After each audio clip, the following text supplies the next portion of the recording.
Hello and welcome back to TEW 2016, and this is the branding solutions. This is WWE Smackdown episode 4, and we go straight into the show where we have the dark match between Charlotte and Asuka. It's good to see that they both actually don't have the negative chemistry, so this could well be a future match in a storyline. Charlotte needs to win as she is the champ. We need a bit of momentum on our side.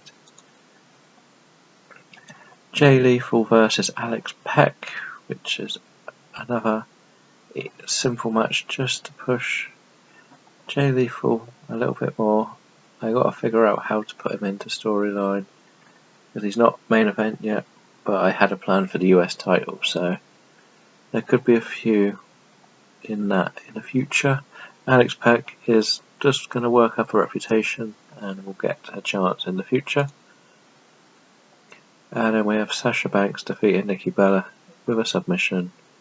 This is obviously again just to push Sasha for a big push in a couple of months' time, where she'll probably be the dominant diva or woman in the wrestling. Nikki again though is still very popular and gets a 56 for performance, which is very good. Considering how everyone always thinks she's that bad. We have one final pre-match. We have Andre Cool versus Cody Rhodes. Cody Rhodes with the win here. Again, just a little bit of momentum for Cody. Andre Cool will get his time just in the future.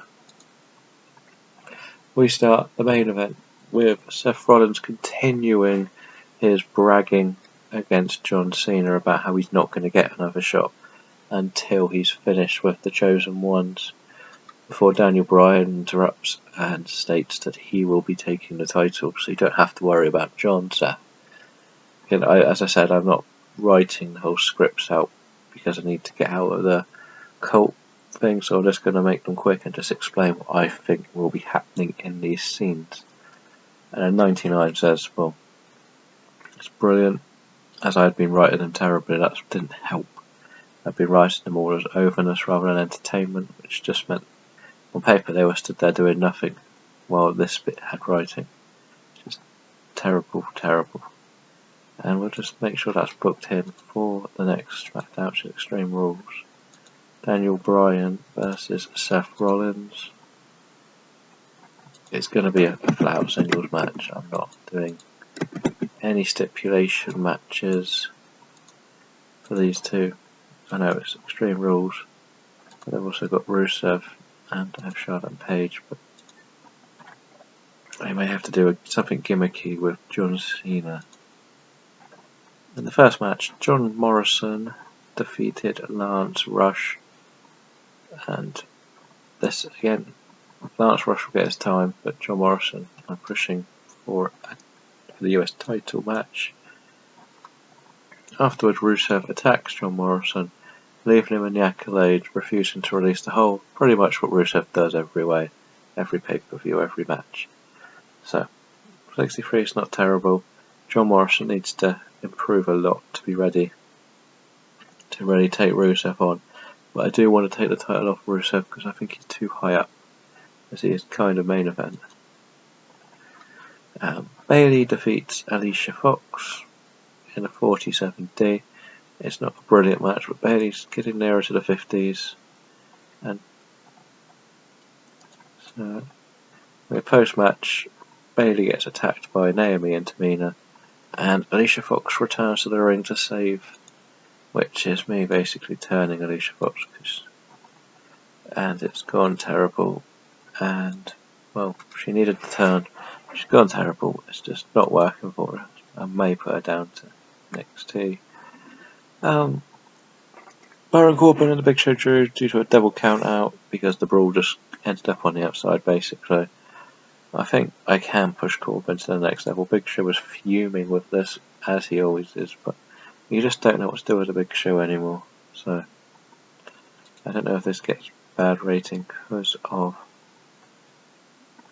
the disinterested crowd didn't help. But as the Big Show is getting on, I need to push the next generation. Edge books a match between the two, and it's going to be in a cage at the pay-per-view.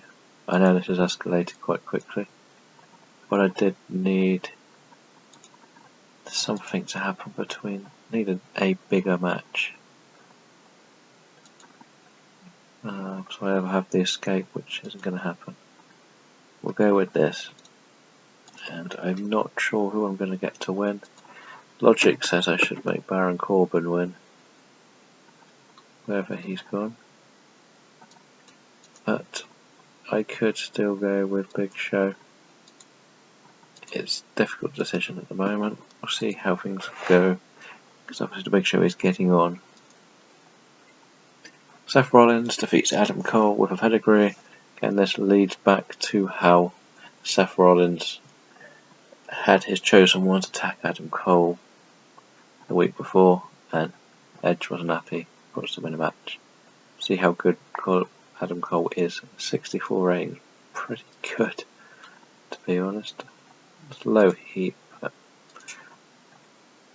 And post-match, the chosen ones attack Adam Cole after his defeat to Seth Rollins, but John Cena and Daniel Bryan make the save, which works really well.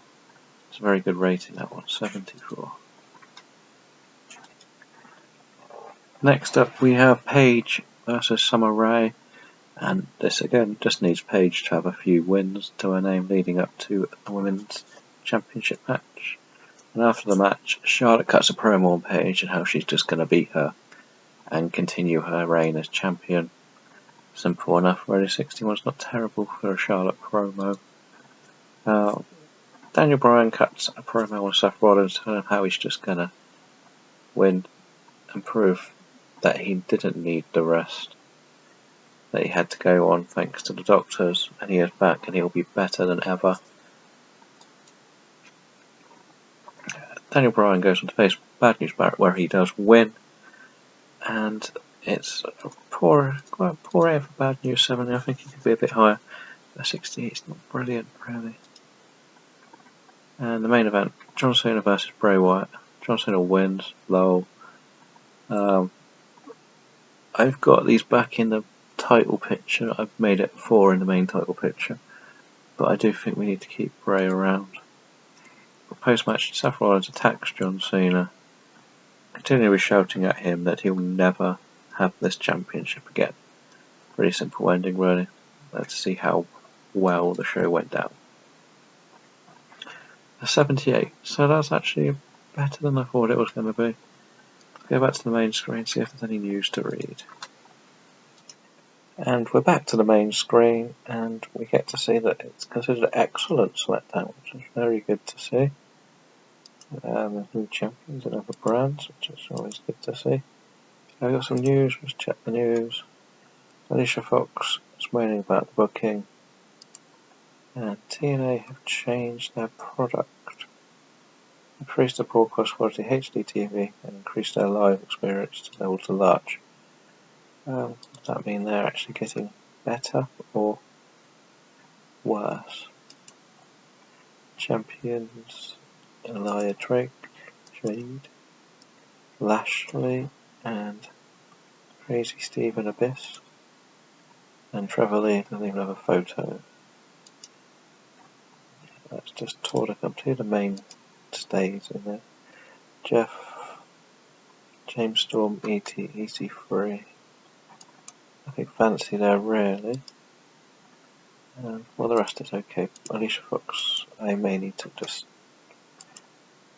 I don't know what to do with her. There's not much left I can do with her. I tried turning her face, and that was a disaster.